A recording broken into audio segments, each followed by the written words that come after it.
the top of the hour. We've got our recording going, so we are going to go ahead and get started. Today, I think, as you can see, we've got some awesome guests with us. We've got Stacy Lane, Kristen McClellan, and Cynthia Putman to share all around early learning and some of the projects that they've done or have been doing. And we're going to talk how that connects really well to libraries and how libraries play such an important role within a community in shaping some of the early learning environments that we provide for children and families. So I'm really excited about this discussion. It's near and dear to my heart. I'm Chelsea Gifford. I work with Save the Children and, of course, with the Rural Library Network. And so I'm happy to be able to facilitate and exchange some really great information with you guys today. So if we could go to the next slide. We're going to touch just a little bit more. I wanted to frame up our discussion around libraries as being leaders in early learning. And I'm sure you guys have touched on so many different ways that you're already implementing some of those early learning environments in your library spaces, because it is such an important space and it's such a saving grace for some families that are just getting started with their child's education and needs and getting to know how they can navigate and use the library. So it's such a wonderful way to be able to incorporate beyond, our story times to have some of those intentional learning experiences happening. And we definitely have that environment for it. What a better place than somewhere surrounded by books. And so we know that libraries are great connectors. We connect with educators, we connect caregivers to resources, and we can be that safe space for families. And of course, I always believe that libraries are that place to empower lifelong learners. So once you're in there from the beginning, hopefully you're a lifelong library lover. Um, and we want to keep those children and families engaged and coming back for more of those experiences. So I'm excited to kind of talk more in depth about that. So if we could go to the next slide. I just wanted to give a little visual of what it looks like or what we deem exciting when we're thinking about an early learning community. We want to see some type of learning experience happening anywhere you go within a community. I've starred the library because, of course, that's our shining star, and that's what we're talking about today. Of course, we're going to be the leaders in that. We've got the materials, we've got the resources, we've got the expertise. But with Save the Children, when we're talking about these early learning communities, we're thinking about any space within a community that's going to offer some sort of learning experience and getting everybody involved and rallied behind that mission. And so I feel like libraries are already connecting with many different organizations, other institutes, leaders in the community, and we can help empower that situation to make sure that everyone has a stake in the game as far as it goes for children's learning. So that's kind of where we're going to focus today. And I hope it's starting to get you thinking about what you're already doing. And then hopefully, what our presenters are going to bring to you or something that you can think about maybe implementing in the future. Um, and so just be thinking as we're going through, if you've got questions as they're talking through some of the topics, go ahead and put that in the chat. We'll have some time towards the end to talk through it and they can answer it directly for you. And so don't be afraid to jot those down so we can talk a little bit more. So if we can go on to our next slide, I get the pleasure of introducing my dear friend and colleague, Cynthia Putman. She likes to go by Cindy, I think. But her and I worked together not so long ago. I guess it's been 5 years or so. Before I was in Save the Children, I was also a children's librarian for many years, and she played a huge role in being able to provide some additional experiences for the families that we worked with. So without some of the support that I received from PBS and from Cindy, we wouldn't have been able to have the funds to add some extra activities or programs. We got to do some fun things during the summer. We got to do some great STEM activities with families throughout the year and beyond. And so we were able to pilot some really great programs through PBS Kids. And so I thought it would be a great opportunity to bring this to you all as rural librarians, some of the free resources that you guys could be using. And Cindy does a great job of talking about how that can be implemented within your libraries and then further on into your community. So I'm going to hand this over to Cindy. Thank you. Thank you, Chelsea. And you can go to the next slide. I'm delighted to be here. And I just want you to know that rural libraries and PBS Kids are a perfect partnership. And I think Chelsea talked about that actually from mine and Chelsea's work that we're going to be sharing with you all today, we were able to actually be the boots on the ground to develop some of the materials that I'm going to share with you today. I was a very blessed young woman to have great librarians in my life. Mr.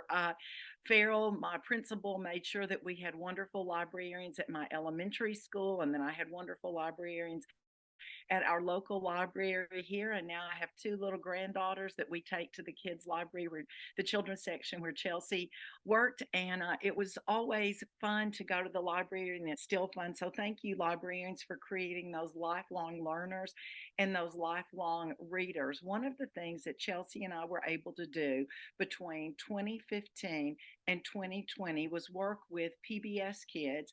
And we were able, as I said, to create some great hands on things that you all can use in your library for free. So, everything I'm going to share with you today, you can access it. It's completely free. And Chelsea and I will both be available if you have any big questions when you get into this. And we will help you navigate through this because these are great free resources. Next slide, please. Here are the PBS member stations. And if you'll look at Cookeville, Tennessee, right there in the middle of Tennessee, you'll see WCTE.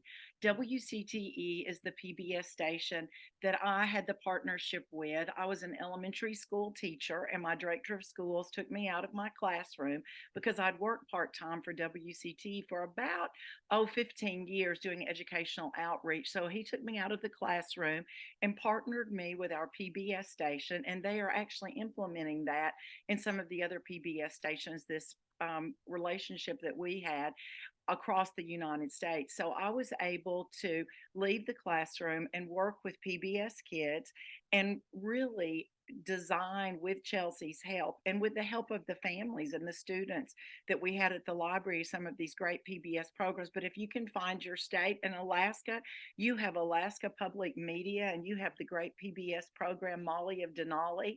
And Chelsea and I actually did that as a family creative learning workshop. The resources for that are phenomenal. So I'm really going to give you a shout out and say you need to reach out to Alaska Public Media and make sure that they get those materials and probably want to partner with you, because that's one of the things I want you all to understand about your PBS stations.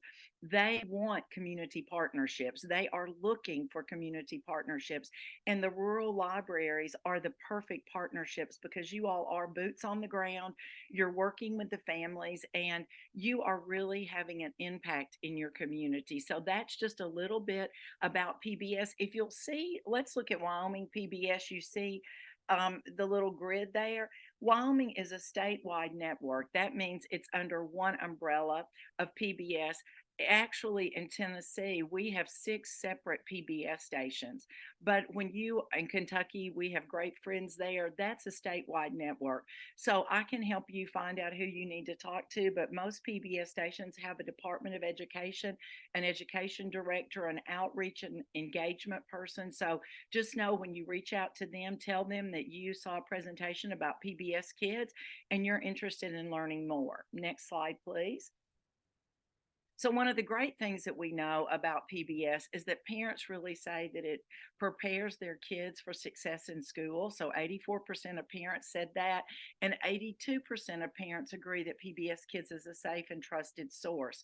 And we have so many kids today that are very comfortable using digital mobile devices and things like that. And not every app that shows a great picture on the front end is a great app when you get inside that app.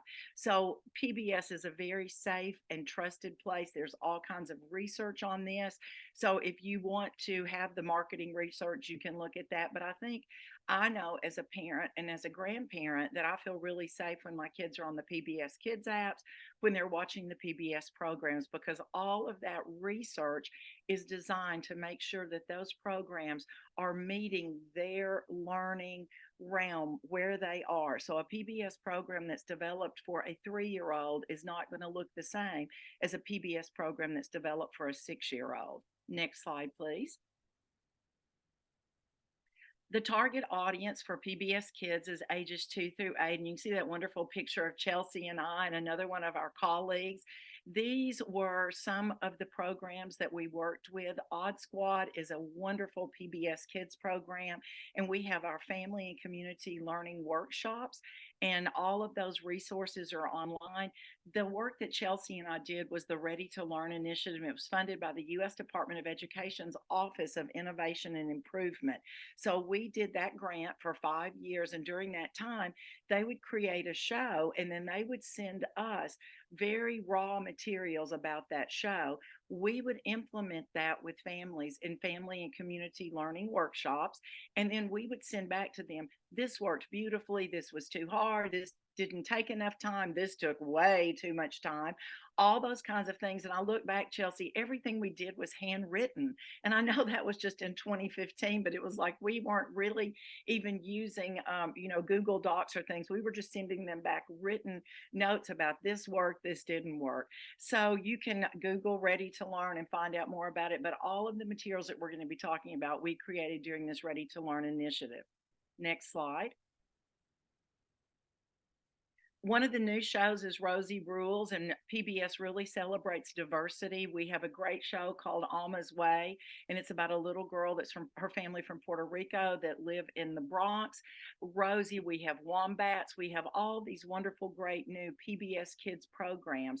And one of the things that parents have said to me about PBS Kids programs is that when kids watch PBS, they are really having good role models. The characters aren't, sassy. They don't talk back to their parents. They're not too big for their britches, and they are just age appropriate children with age appropriate behaviors. And if you look at some of the other kids programming that's not PBS Kids, you will see kids really challenging their parents and things like that. So we did a lot of parent trainings, and the feedback from the parents was when they were watching the PBS Kids programs that they felt like their children's behavior was age appropriate and it wasn't something that they didn't want to see their child repeat in their home. Next slide. So, how do you access all of this online? Well, PBS Kids, PBS Parents, PBS Learning Media are all of the great online places that you can go for free. 88% of parents say that PBS Kids model positive social and emotional behavior for children. And I think in the world that we live in today, we know for our little learners to be self regulated, to regulate their emotions, to understand what their emotions are. It's very important for us to address that social emotional aspect of children. You can see the online games are free. There's no ads. There's a whole section of back to school activities. There's a whole section about the learning apps, and it will tell you what apps go with what particular programs and what age groups. Next slide, please. So PBS Learning Media is your one-stop shop for everything that Chelsea and I worked on. You can see, and I just took a screenshot of my site, and this is brought to you by Tennessee PBS stations, but that's because it's customized to my state because I wanted to make sure that when I'm doing these trainings with parents, that I can tell them that this aligns with our pre-K standards for the state of Tennessee, that it aligns with our school readiness standards, that it aligns with our state standards for academic and social emotional learning. So all you have to do is go to PBS Learning Media. You're going to create your own account, and you can go in. Across the bottom are the screens that come up, and if you'll look, there's the preschool Miss Dottie and her bookmobile. So they're reading a story about that. There's all kinds of games. There's science. You can do it by age groups. You can search by age groups. You can search by PBS Kids programs. You can search by particular topics that you're interested in. And this is great for teachers, and it will show you across the bottom. If you look at the science one, the third one over, this was created by KET, and that's Kentucky Educational Television Network, and it's for grades pre-K through kindergarten. And when I was a classroom educator for 25 years, I used PBS Learning Media about the last 10 years. Of course, it has evolved and grown, but that I was in the classroom because I knew that I could go there and I wasn't going to get any weird pop-up ads, or the kids weren't going to hear or see something that I did not want them to hear or see. There are wonderful read alouds. There are all kinds of great resources for you to use. Next slide. So this is the Ready to Learn domain. So when you go to PBS Learning Media, you're just going to type in, once you set up your account, Ready to Learn. And if you'll see, you can share it to a Google Classroom. You could social share it. And up in the corner, you can also see you can mark it as your favorite. You can browse the resources by learning domains. So we can see social emotional, we can see science, we can see STEM, we can see literacy, we can see math skills, and you can look at all of those things and find out how you could use those with families in your library. Next slide. So there are your domains that I just talked about. As you can see, there's the art, social emotional learning, and there are thousands and thousands of resources available to you. I highly recommend that you push the favorite when you find something that you love. They come with lesson plans. They come with books that are in the library that are aligned with these particular topics.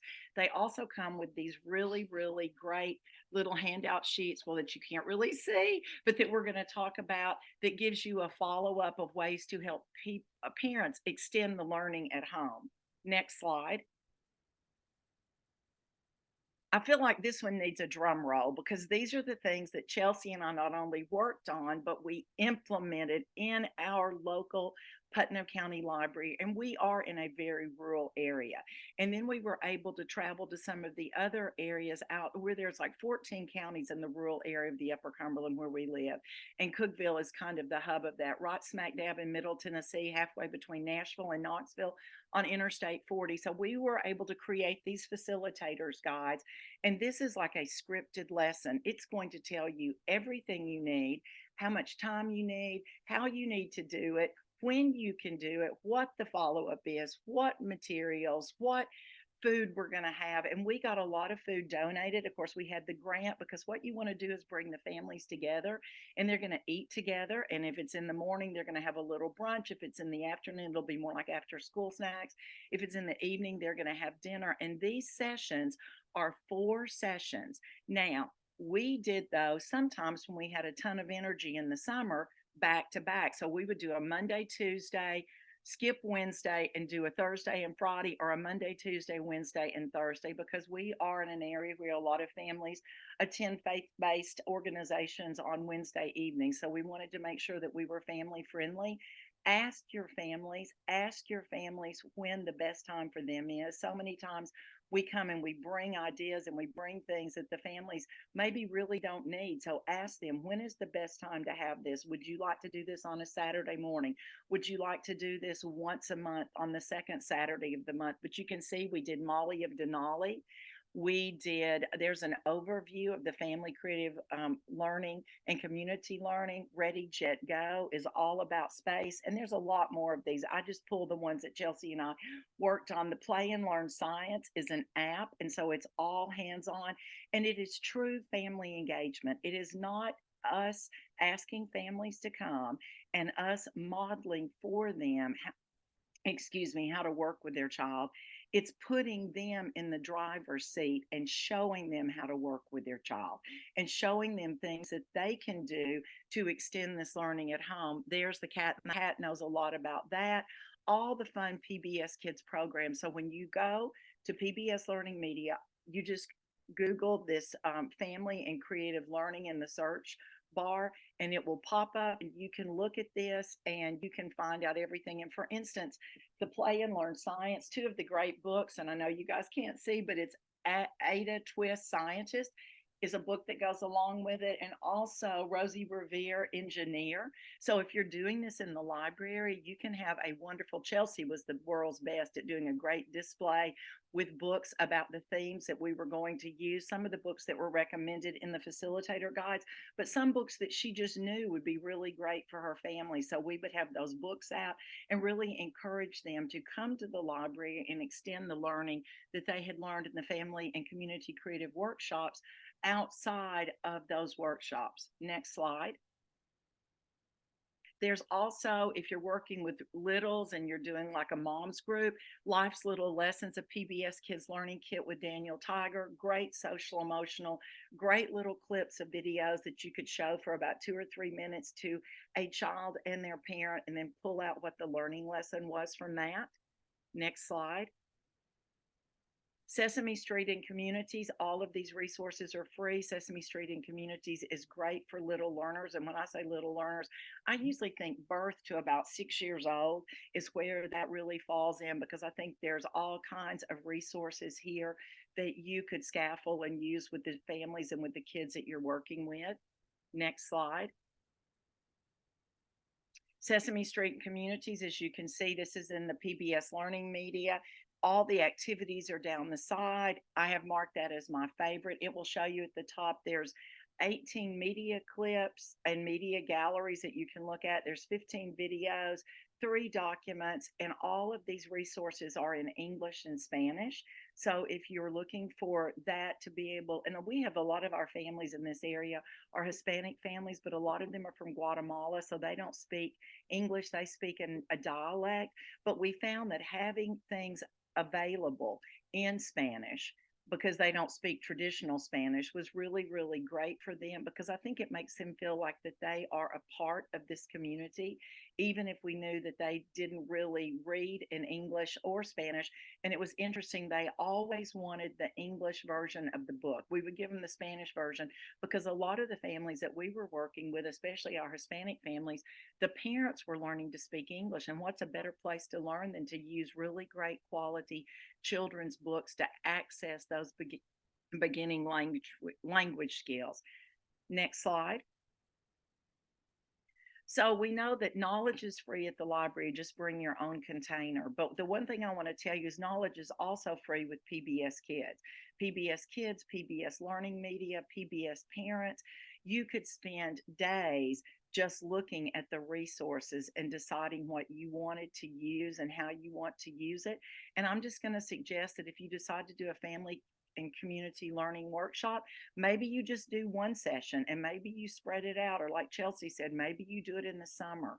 We made it work in the Putnam County Library. We did it lots of different ways, but you have to figure out what works best for your family. And I think that it is a area that you really want to explore, because with funding cuts and everything, all of this research based educational material lives online, and it lives online for you, and it's completely free.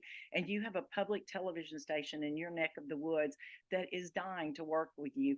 You maybe just haven't made that connection yet. So remember, PBS Kids and rural libraries are the perfect partnership. And I think Chelsea would attest that we were the boots on the ground, and we can say that. When we met to talk about me sharing today, we talked about all the great things that we did together during those 5 years when we were working on this project. So I hope you all have great luck, and you just keep on being the great librarians that you are today. Thank you so much. Yeah, I see people snapping and applause, and I appreciate you so, so very much. I think you spoke perfectly to the note in the beginning where we were talking about how libraries are a place for families to learn together. And in mentioning that we had some families that just were working on their own English skills and things like that, and we provided a safe space. And I think it's so important to remember that you guys are that safe space for a lot of people who may not feel comfortable going out otherwise, or maybe had a bad experience at some other place, but feel safe coming to the library. And no matter how you create it and what you use, I think it's going to be well received, as long as you're giving them that opportunity. So I appreciate this so much. I encourage you all to explore on your own, looking up some of those resources. And I see some people talking about how they got some really great programming ideas from PBS already. So I hope you'll explore even further, because those workshops were a great asset to have. And I know sometimes manpower is an issue. And so, like Cindy said, reach out to that station, because very likely they've got a team of educational people focused that can be that manpower you need to execute some of this stuff. When you're a one person library or just a couple person library, there's ways to kind of get around that. So feel free to reach out and keep thinking. If you've got some more questions, we'll talk some more at the end. But thank you, Cindy, for your presentation. Next, we're going to have Miss Kristen McClellan from South Carolina. She has worked in early childhood education for many years and then went on to develop homeschool curriculum, running academic co-ops, and working on community activism projects, including the Period Project, interfaith alliances aimed at social justice work, and as a member of the Grandstand Action Together. And she lives in Walterboro, South Carolina, and brings her passion for literacy, education, and community growth to the mobile library program at Colleton County Memorial Library. So we're excited to have her here. She was a recipient of our early learning community projects for the first round that we did last year. And so her library was able to implement a project. And so I thought it would be great for her to kind of share how it went, what they did, and something that you guys may be able to replicate in your own library spaces. So I'm going to hand it over to you, Miss Kristen. Hey, Kelsey. And thank you, Cynthia. That was really informative. So I'm from Colleton County, South Carolina. We're a very large county, but very sparsely populated. So we are also having a real problem with literacy in our county. We are barely eking 30% on our test scores. So it's been a real focus for all of our education organizations in Colleton County. We came across this grant because I was working with Miss Sheila Pierce, who used to be the children's librarian for Colleton County. You might know her as Miss Literacy. She and our superintendent of schools, Dr. Valerie Cave, had come up with a project in previous years called the Colleton County Community Read, where they picked books for every child in Colleton County in the school systems to read on the same day, and volunteers would go into the school system and read out loud to the kids to create a lot of fervor around literacy. However, this year, Miss Sheila knew that she was going to be retiring. And she also knew that as we were expanding our mobile library program, we were running into a couple of obstacles that we were looking for a way to integrate into some communities. We were having difficulty in a lot of our low-income housing areas, getting people excited or understanding what the library was and understanding that they could trust the access that we were giving them. And we were also trying to work with the East Coast Migrant Project, bringing access to families that didn't speak any English or very limited English, and trying to develop a collection and a program around them. And she knew that we were looking for a lot of ways to do that. So we decided to create the Colleton County Community Read mobile expansion, which kind of just combined all of those things together. We did one day, every kid reads in April. It was April 28th was our date for reading, but we also did book giveaways for kids in low income housing and for our families in the Migrant Project. We created bags full of books, 5 to 6 books per kid, that hit those markers for kindergarten readiness or 3rd grade proficiency or just English language proficiency. A lot of the migrant families expressed to us that they wanted books that were, like Cynthia said, in English, but they wanted them to be bilingual. So they wanted to be able to see the English next to the Spanish. So the books that we got for those families were bilingual. We did pick out 6 books to begin with, and then we pretty much immediately ran into a problem where we didn't have access to enough copies of those books. Actually, we ran into a lot of problems. So if we'll go to the next slide, we'll talk about our challenges. So right away after we started and we had our initial meeting and everything was off to a great start, our school leadership became challenged and the superintendent of schools had to step away. There wasn't a very clear succession of leadership after that, so it was difficult to get anything done at all. That was very challenging. We also could not get the publisher to fulfill orders for 2 books, Molly Bannicky and Picking Peas. So we had to pick alternate titles. Picking Peas, we picked I Am Enough, and that happened early on. Molly Bannicky, we didn't find out they weren't going to fulfill it until 2 weeks before the big read. So we had to real fast go through and pick a new book and make sure they had enough to fulfill it. So that was pretty exciting. And then a month before the big read, we discovered that not only was the local college having their graduation on our big read day, so none of the students or staff there were going to be available to be volunteers. The city, the county has a festival called the Rice Festival. The planning committee had decided to start that on the day of our big read as well. So all schools would be having half days on that day. So that was really exciting. And then another challenge we had was that people wait till the last minute for pretty much everything. And the same thing when they're signing up to be a volunteer reader. We had people who were calling the day before wanting to sign up. And it would have saved me a lot of panicking if I had remembered that people will tend to put things off till the very last minute. So things that we could have done to help next time. If I had contacted the reading resource teachers first, it would have been a lot more effective in getting into the schools. As it was, we were trying to go through the superintendent of schools and the school board, and that had worked previously because of the relationship we had there, but that relationship changed pretty quickly.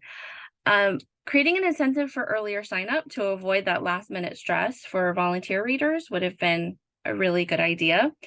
And creating a list of alternative books from the beginning so that we would be able to act faster in case of delays. And then comparing calendars probably wouldn't have helped in this situation because they decided again after we had already decided everything, but it's always a good idea. So another thing we did was we created worksheets for each of the books to help the children, to help the teachers give them more enrichment around it. And that was actually probably the thing that the teachers liked most, was being able to hand them something that they could take to the families and talk more about it, create more conversation around it. That was really really great.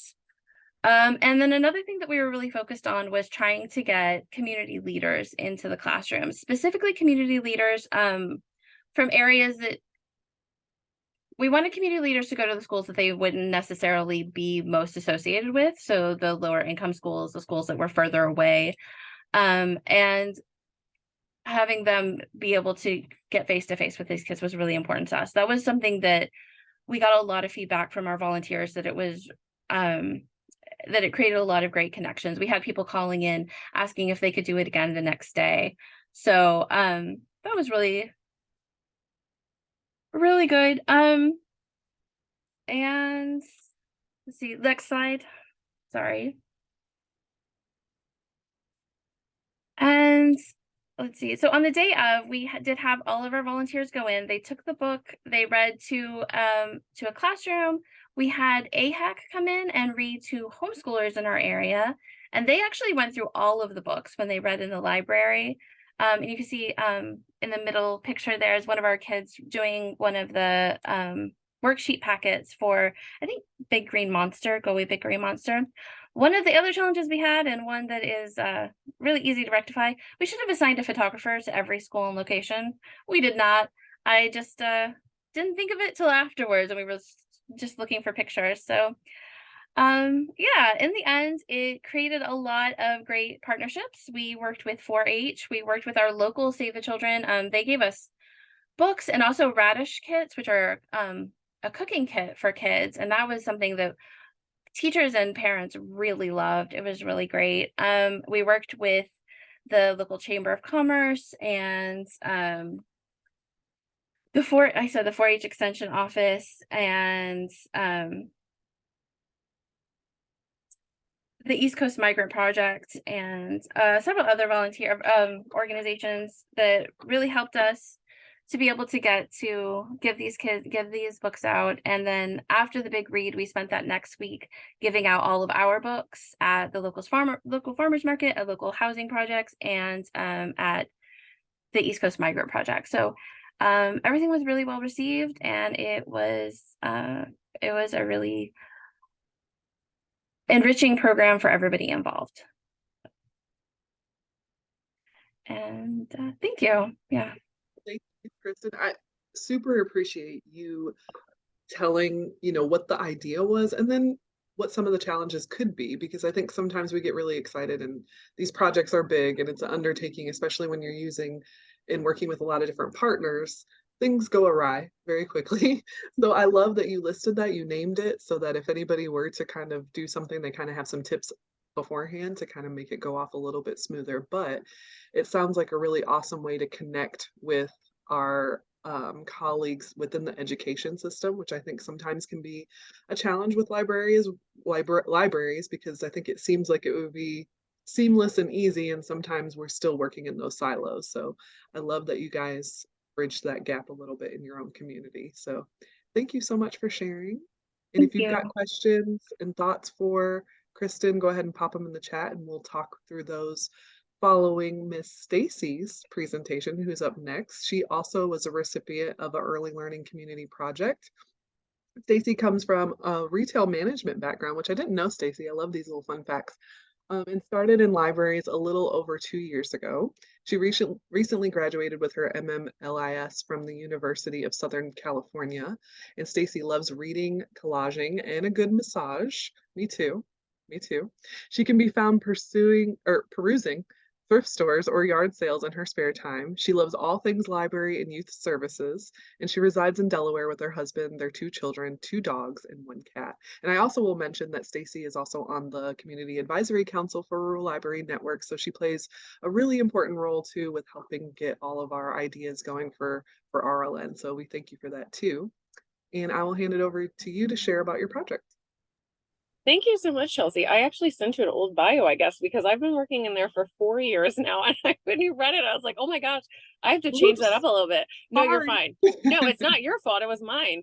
But so yes, thank you for that nice introduction. And also mine actually piggybacks of what Cindy was saying with the Family Literacy Project. We actually took our early learning grant that we received from Save the Children, and I wanted to use it to extend our Together as One family reading program. Through a fellowship for the Rural Library Network, I was able to create a program that mimicked primetime reading, if anybody knows what that was about. It's basically like a family reading session that's 6 weeks long. Theirs goes for 90 minutes. You have dinner as a family, there's book discussions, you have raffles, prizes, all kinds of good stuff. So since I am a department of one, I decided to take that concept and kind of pare it down so that it would go better in our community. So I first tried it at our local Boys and Girls Club because they were a captive audience and because they didn't need transportation to get to, they had to pick their children up anyway. So they didn't have to have, they really didn't have an excuse as to why they couldn't stay. So the first group was extremely responsive. That's why I decided to use this grant to extend this.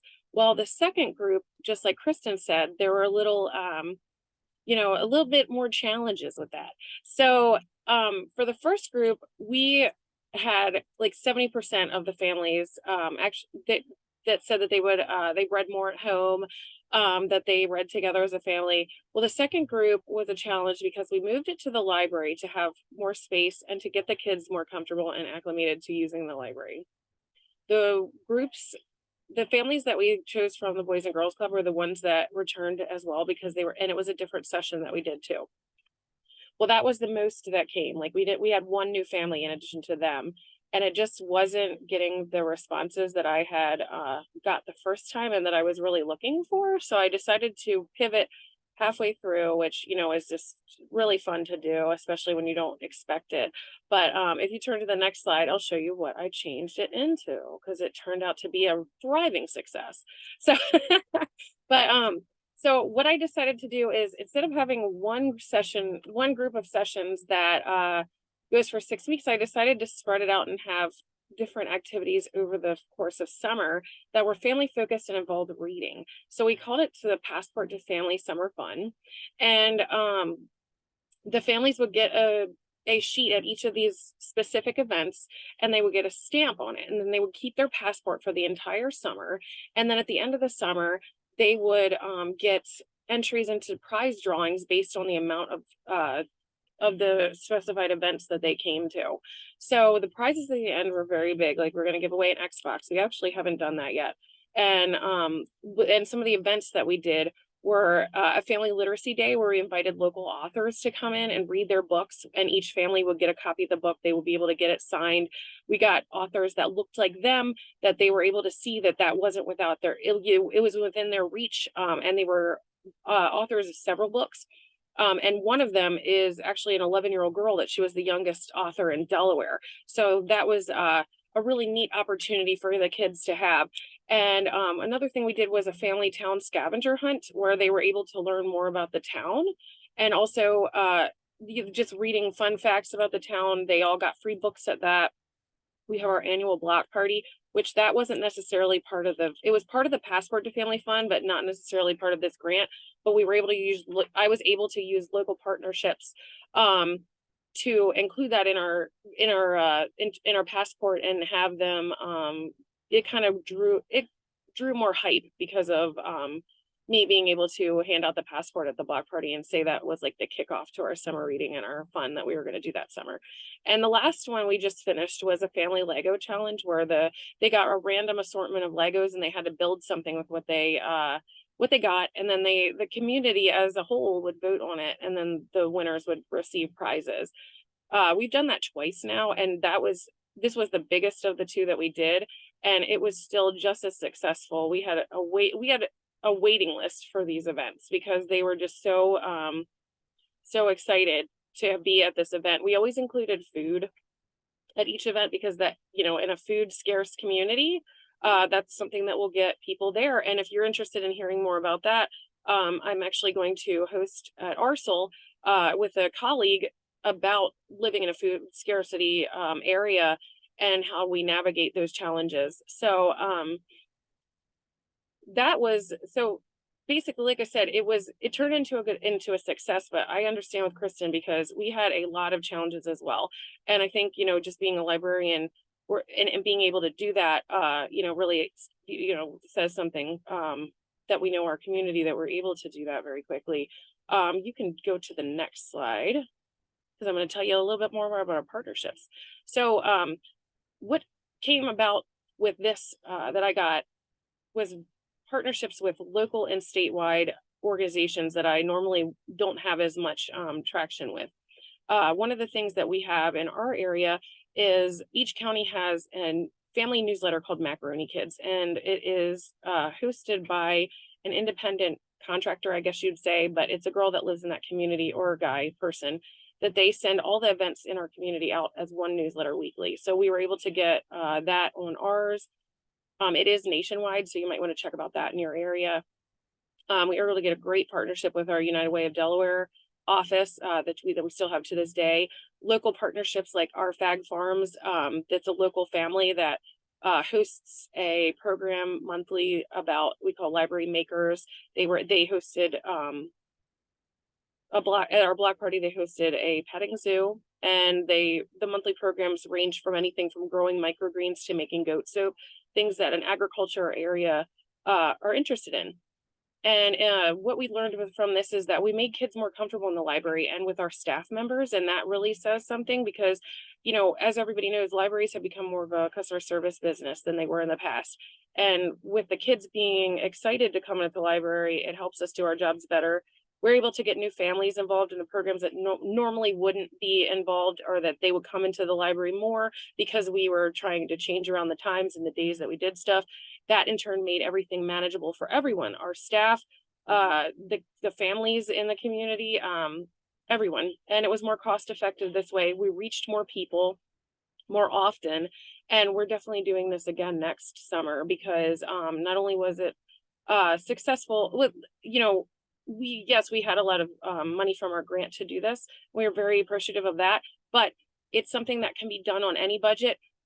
Just with the passport, and just have your prizes can range from anything, or you can get locally donated things like from your fast food restaurants or local restaurants like that. we find that doing restaurant gift certificates are the best because it entices the families to go out and have a meal together in addition to the one that they already shared at our programs. And we just found out that more of the families that visit the library, read together, and are more excited about reading.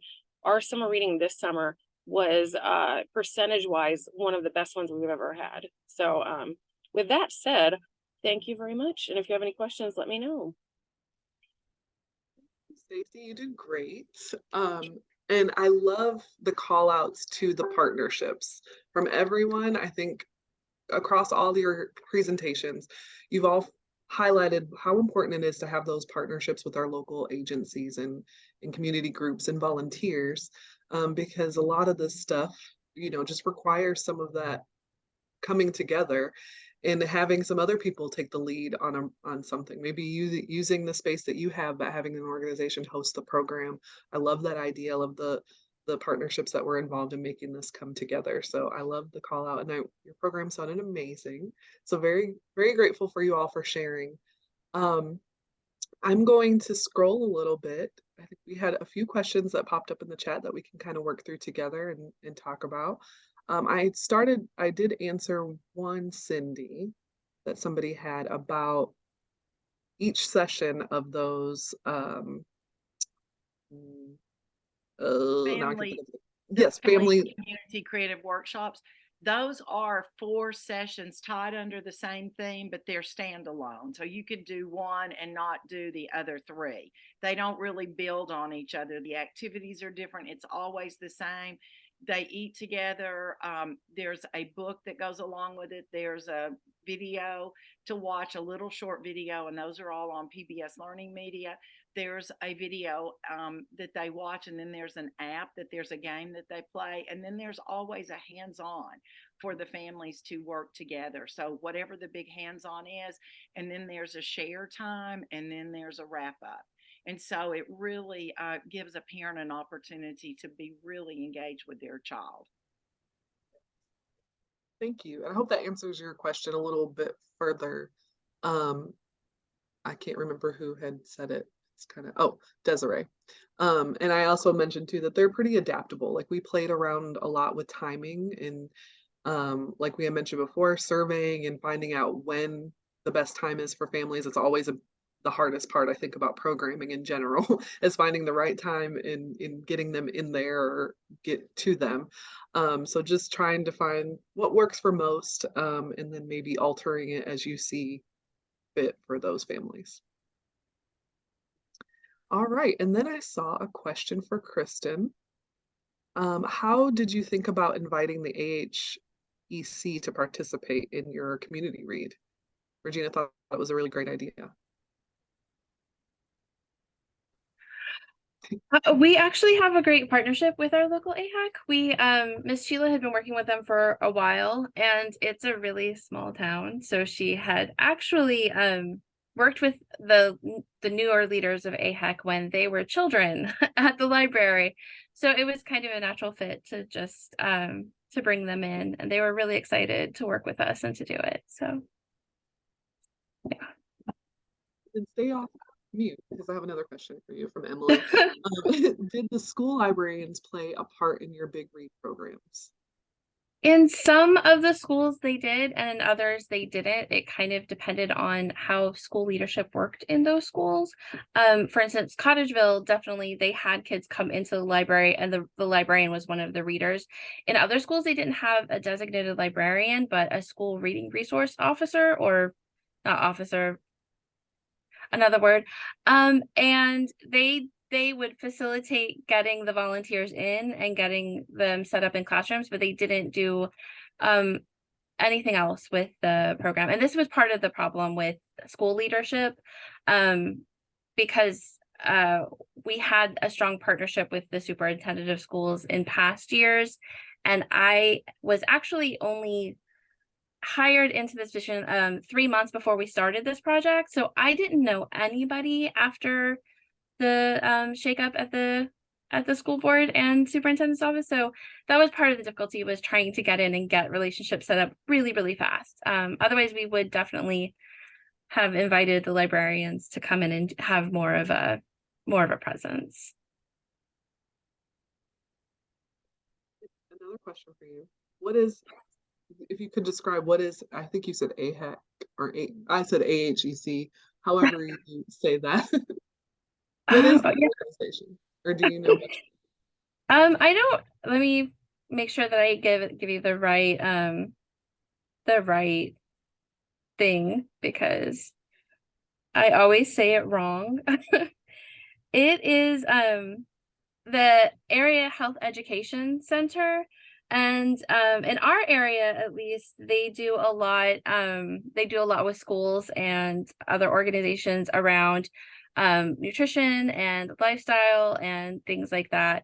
So it's, yeah, in our area, they're a really big organization that is involved in pretty much everything. So but they're focused on health and health outcomes.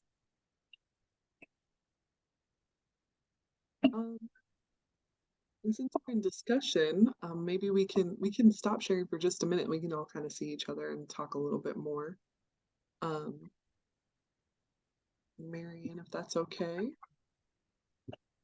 Does anybody else have some thoughts, just general, about early learning in the library? Anything that you guys have been working on or have tried that are, you know, similar or different to what we've discussed, that you found successful, or any challenges that you're experiencing with trying to do some sort of workshop or initiative to kind of get families and children involved?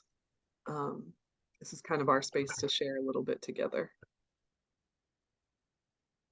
So I welcome you if you want to come off mute, or you can put in the chat and I can kind of pitch it out to everybody. Chelsea, can I interject for a second? Absolutely. I really think that we had spoken on, Kristen, with the school leadership, you know, aspect of it and how it pertains to public libraries. I think that just gaining that partnership is really hard sometimes, especially like you went through, then just to have it, you know, change completely and then you're back at square one. That was one of the things that at the Rural Library Network, it really has helped me to create that better partnership, kind of giving an ideas about what to do and how to maybe bridge that gap and get more of the school librarians and the teachers involved in the public library. I know one of the things that we do is the schools all take their field trip to the library, and we have had tons of families come in because they were like, yeah, the kids won't stop, like, you know, bugging me to come get a free library card after they came to visit you. And I was just like, well, that's great, because that's what I want to hear. So you know, that's always been a challenge, but if anybody else has any ideas on that, I would love to hear them.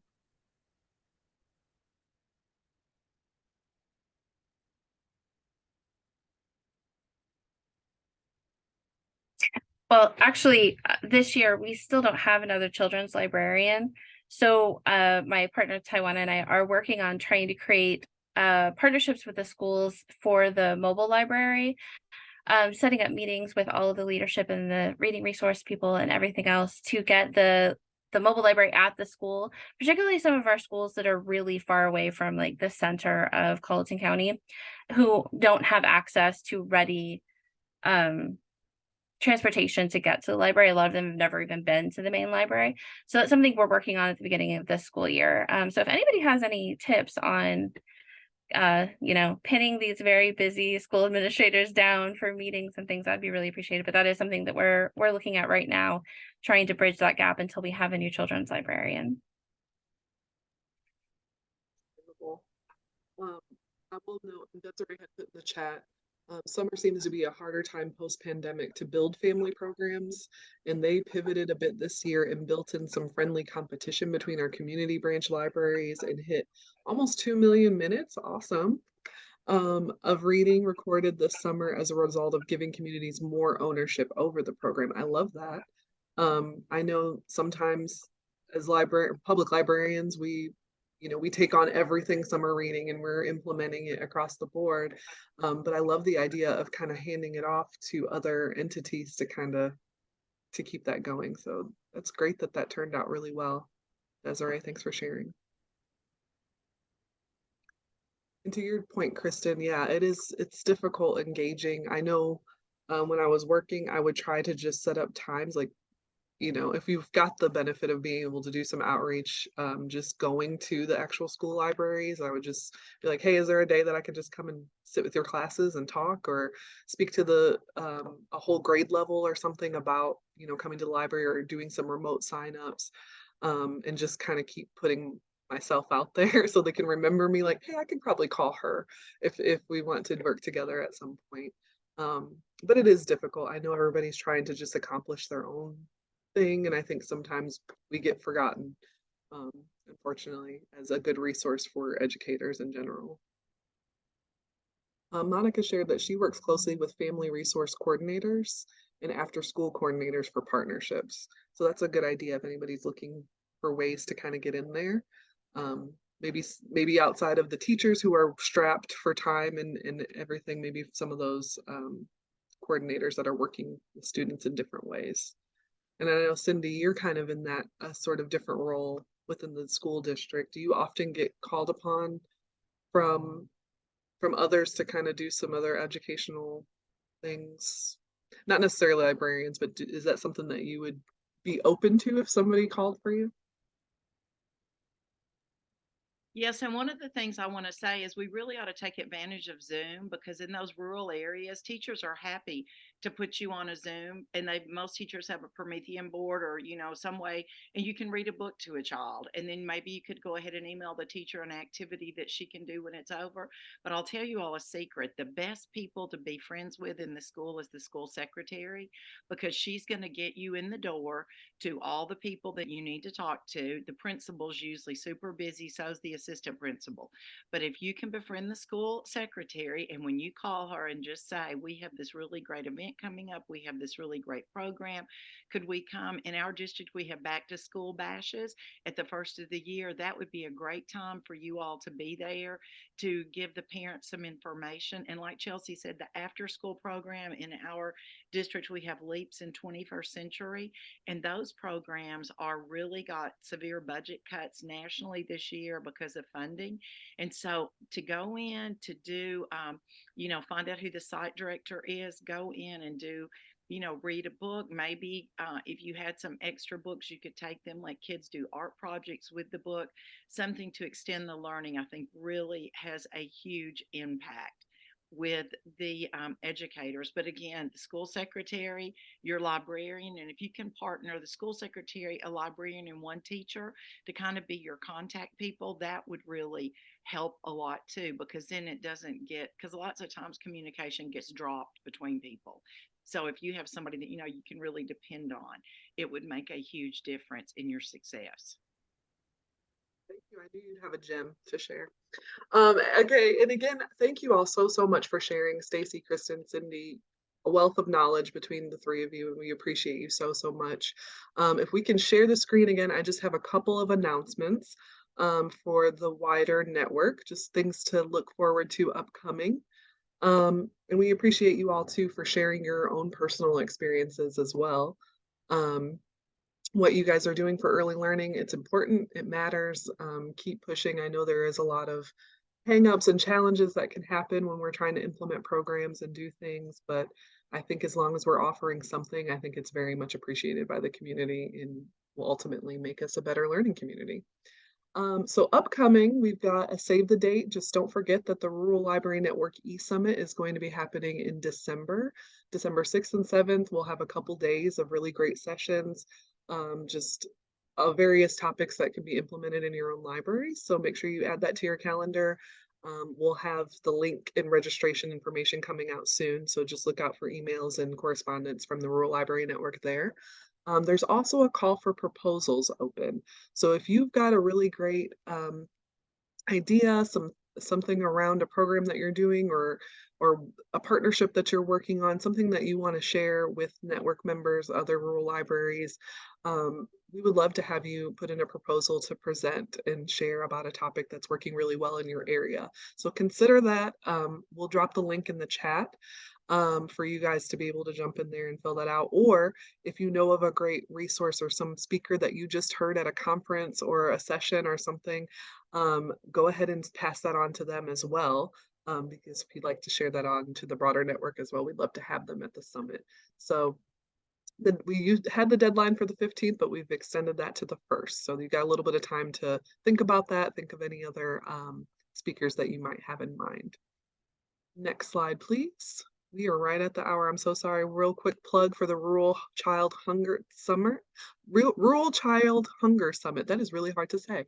That's upcoming in October, the 17th through 18th. There's some topics around community and how we can help support some of the hunger initiatives that may be happening within your area too. So that might be of interest to you. It's free and open if you'd like to attend. Registration's open now. And next slide, please. Just join us for the next Conversation for Action on October 4th. It's that first Wednesday at 1 p.m. Eastern. It's going to be around fundraising advocacy. So we'd love to see you guys there. And just go ahead and put that in your calendar. I think registration is open. And hopefully we see you guys all next month. Thank you so much again for your participation, and have a great rest of the week. Bye, everybody.